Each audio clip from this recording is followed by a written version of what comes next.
Hello, everyone. Every year, I have the good fortune of bringing someone really special to SALT. Someone that is atypical, but very consequential. And today, I'm very excited to welcome Dr. Garry Nolan with us. Thank you for coming. Thank you. Today, we are going to talk about aliens. And Garry, well, before we get into this topic, I figure it would be helpful to qualify yourself, because you are going to make some very bold statements here today, and I would love for people to understand why they should believe you. And so perhaps, can you give a little bit of your background? Sure. So I'm a professor in the Department of Pathology at Stanford. The primary research work in my lab is cancer immunology, virology. We also do a lot of work in biothreat, so we've worked with Ebola, Zika, COVID, when it was a big problem. Primarily the work in my lab is the development of instrumentation and algorithms to understand the complexity of the immune system in cancer. And in the process of doing that, we've created any of a number of technologies which we've spun out into companies. It's now 9 companies, 2 of them are on NASDAQ. And these immunology instruments are used pretty much around the world in almost any advanced immunology analysis and work. Understood. And I'm curious, do you believe that extraterrestrial intelligence has visited planet Earth? I think you can go a step further. It hasn't just visited, it's been here a long time, and it's still here. And it has basically, people talk about the wow signal, looking for extraterrestrial intelligence. The wow signal is that people see it on an almost regular basis. That's the communication that's already here. And that statement seems so incredible that it's tough to believe, right? Like, people hear that, and maybe a lot of people here hear that, and they don't believe it. And so I'm curious, if you had to assign a probability to that statement, that you believe extraterrestrial intelligence has visited this planet, what probability would you assign? 100%. And that's not just my opinion. I mean, look, the National Defense Appropriation Act, passed last year, signed by Biden in December. 30 pages of that is the establishment of an Unidentified Aerial Phenomenon Office, the establishment of looking into the harm that's happened to any of a number of the individuals, going back to 1945 and looking at the disinformation and misinformation that has been basically articulated over the decades. 12 U.S. senators have signed on to a document that basically says we want the information. The establishment of an office, ARROW, in the Department of Defense, has 25 people working in it right now. And what's their goal? Collecting the information across all of the U.S. Department of Defense intelligence offices, and collation of that into a uniform format for the very first time, and provision of that then to Congress, the creation of a whistleblowers program specifically that allows people from within, who, I'm going to say this, who've been working on the reverse engineering programs, reverse engineering of objects, so that they can come in and break their oaths, but it's specifically just to talk to Congress and give that information in classified settings. And that the most recent one that happened was just last weekend, and it created quite a hornet's nest in Washington. And so let's just create kind of like a logical framework here. So we start at the top, we say now there's 100% probability that extraterrestrial intelligence has visited Earth. Now we have to go down to why that statement may be true, why you believe that statement is true. What is the evidence? And I think perhaps we all may have to read between the lines a little bit here. You may not maybe divulge everything, but in your opinion, what do you believe to be the most compelling evidence to support that statement? Well, I think the most compelling evidence is you just need to look at what your government is doing right now about it. I mean, just go and look at the number of politicians, and this is interesting, on both sides of the aisle who have come together and signed off on this statement. I mean, I was involved last year with putting together some of the wording of the NDAA, which was passed into law. So, I mean, so what are they basing their opinions on? They're basing their opinions on the dozens of individuals who, in one manner or another, have come forward and talked to them in classified settings. So that's the first thing. Then my personal experiences with the individuals who are, well, the one person who actually was involved with collecting a lot of that original information, and then my experience with people who, frankly, I know have worked or are working on the reverse engineering programs. Okay, so let's take one step back. Reverse engineering programs. Of downed craft. Now, the first question that people will ask is, well, if they're so frigging advanced, why are they crashing? Because what's crashing is not actual living things. I mean, I use this example a lot. If you wanted to study a tribe of cannibals in the middle of the Amazon, are you going to go yourself and show up in the middle of the tribe and not hopefully become dinner on the other side of it? So if you're an advanced intelligence, you know, I don't think we're all that advanced, frankly. You're not going to basically put your life and limb at risk by coming here. So mostly what you're seeing here are either drones or some sort of advanced AI or whatever it is. I mean, look, we're already dealing with an alien intelligence in our own emails, right? Our own Chat GPT, et cetera. We don't even know what it's doing. So imagine if you were a million years ahead of us. How do you have a dialogue with something like that? Or what is it that could possibly do? Yeah, and I'm glad that we've got some people here to witness these statements. I think they're very consequential. And so we start with now 100% probability of extraterrestrial intelligence. We go to evidence. We now talk about downed craft. We see the government moving in a certain direction. Presumably the downed craft is made of some material. Presumably we could test that material. I know you've done a little bit of work firsthand. You have seen some material. Do you want to talk about that a little bit? Right. Well, so what is it that you hope to discover out of a material? So let's just go back, I mean, just briefly, and why would you want to do it in the first place? So basically, a grain of silicon, back in the 50s or 60s changed our entire culture and world, right? I mean, so something as small as that, the discovery of what you could accomplish with a little piece of germanium doped with the right elements, changed our understanding. Now, so we have multiple simultaneous sensor systems that have seen these objects go from 50 feet above the water to up to 14 miles and then back in less than a second, all right? I mean, that's just a truth. The U.S. government has confirmed that these kinds of measurements have done. Now, they're very careful what they say. They say, well, we have no evidence of ET. Well, because, no ET is going to come walking in here and say hello, right? But if you read between the lines on the flip side of it, it does stuff that we can't do. We know that the Russians and the Chinese are not doing.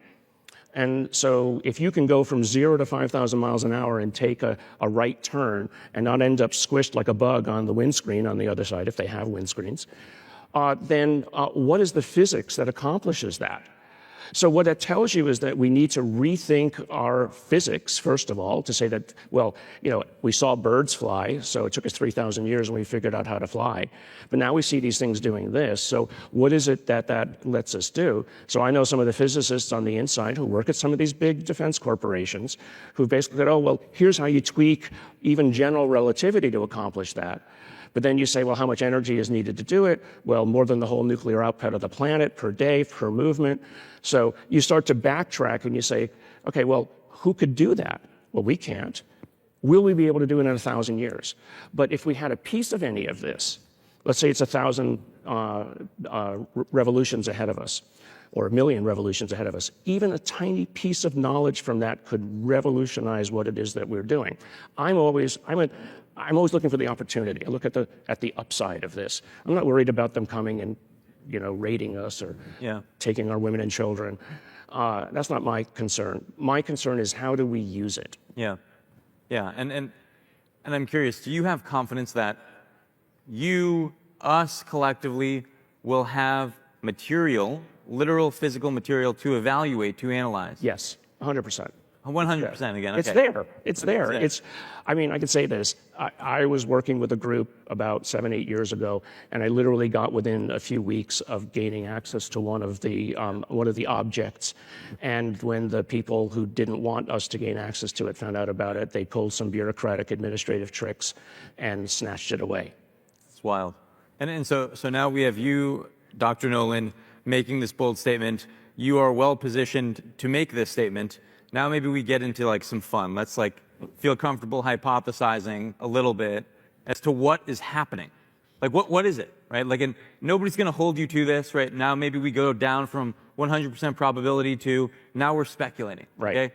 Now let's speculate together. What do you think it is? Right. So to do that, I'll start with kind of a mantra I've had for the last while. So, you know, individual experiences of what people see is an anecdote, but an anecdote doesn't convince a scientist. What is it that convinces a scientist? Data, right? What doesn't convince scientists? A conclusion. So really the objective here, and what has allowed me to actually talk to some of my scientist colleagues who first said, Garry, you're going to ruin your career. Well, okay, whatever, it's too late for that. But I haven't. Because I basically say, look, if you and I can agree that the data is real, irrespective of what the potential conclusions might be, the hypotheses, then the onus is no longer on me to come up with an answer. Now it's also on you, because we're having a discussion about this. So it's believe the data, not the conclusion. Yeah. So you see the data, and that's where the fun is. That's where the hypothesis starts. So, you know, people have come up with all kinds of ideas, everything from future humans, future AI coming back to us because somehow they figured out time travel, to what's called the ultra-terrestrial hypothesis that they are part of. I'm sure some people here at least know what a von Neumann probe is, right? This idea of a self-replicating machine that could have been developed by a technology or a civilization on the other side of the galaxy that even in just a few 100 million years could make its way by conventional means all the way across the galaxy. And when it gets there, it basically builds copies of itself and it does what it's doing, and it basically, some other civilization sent it out. Now, Avi Loeb was here last year, so I'm part of an SAB with Avi Loeb on a company called Copernicus Space Corporation, and guess what? Our objective is to build the first von Neumann probes to go out and spread humanity's original presence across all of reality.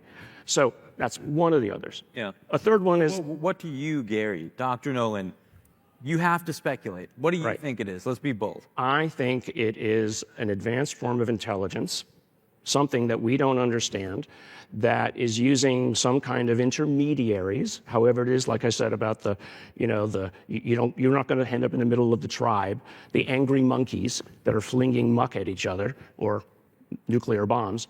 You're not going to show yourself in the middle of the angry. You're going to send intermediaries.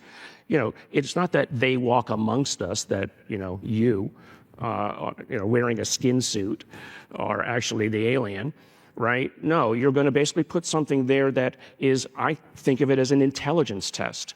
Can you see what's in front of you for what it really is? Yeah. Can you see the anomalous data point that is there that you realize what it is? I mean, when the South American native tribes first saw the Spanish ships coming across the horizon, they didn't realize what it was. They couldn't see it for what it was. So, you know, this is, as I said before, this is the kind of the wow factor. That they're showing up, they're saying, well, who amongst you are intelligent enough to realize what it is that you're looking at? Yeah. They don't have to land on the White House lawn. We can always make the joke about, is there intelligence in DC at all, right? You just need to show yourself to enough to acculturate. Yeah. Now, if you've been around for a long time, and this is something that I do think has been, they've been around for a long time, they are affecting our culture, right?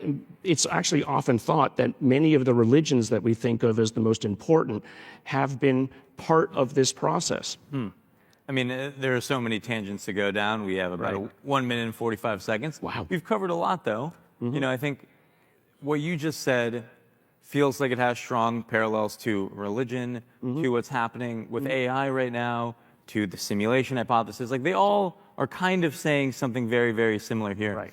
And I guess I'm curious, right, as we wrap this up, what happens next? Well, what happens next is, I mean, what you're actually seeing is what's happening next is the professionalization of this, right? It's not just me. I mean, I have many now scientists with whom I'm working, right? There's Ryan Graves, who was one of the pilots that saw some of the objects in those videos. He's got the American Institute of Aeronautics and Engineers, 50,000 strong organization. He's got a group within them, as well as a 501c3 for civil aviation. Yeah. You know, we've used, and I'm just going to be honest, we've used the threat narrative that these things are showing up repeatedly. I mean, this is today. They're showing up repeatedly around our ships. So I think the objective has been to make it okay to talk about it. Yeah. Because we made it okay to talk about it, we opened the apertures on the filters on the sensor systems. That's what partly led to the seeing of those Chinese balloons. You wouldn't have seen them if it weren't for that. Yeah. Right? Because we created laws that said it's time to open the apertures, because they were only looking at particular flight paths of things that look like a missile or a plane. So that's the next part. I'm frankly involved with the development of a 501c3 myself.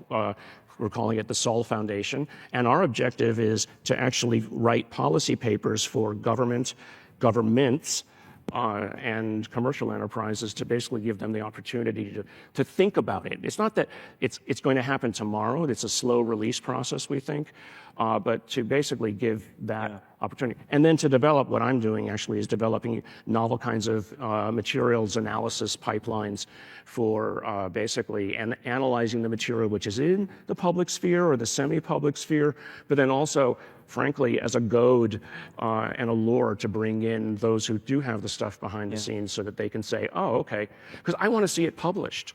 Yeah. I don't want to see it behind the scenes anymore. Yeah. And finally, what you're seeing is that a lot of people who are within the Intel communities as well are frustrated, and they want to bring it out because they haven't been able to figure it out because the best minds aren't working on it. Yeah.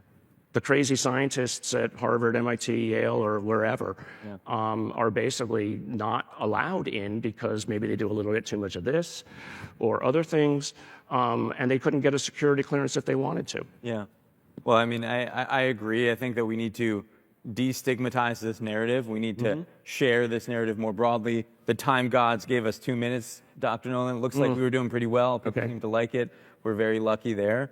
I'm curious, how can we accelerate this, right? Like, we want to get the brightest minds on this. I think maybe you and I share this.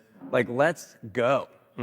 Let's do it. I think you need to bring together, I mean, this is the part of this professionalization. Yeah. You need to bring together the right set of, basically, frankly, anthropologists and sociologists. How do we talk about the fact that we're not at the top of the intellectual food chain, first of all? How do you deal with the religions? Every one of these religions is going to basically look to whatever that is and say, okay, well, what do they believe?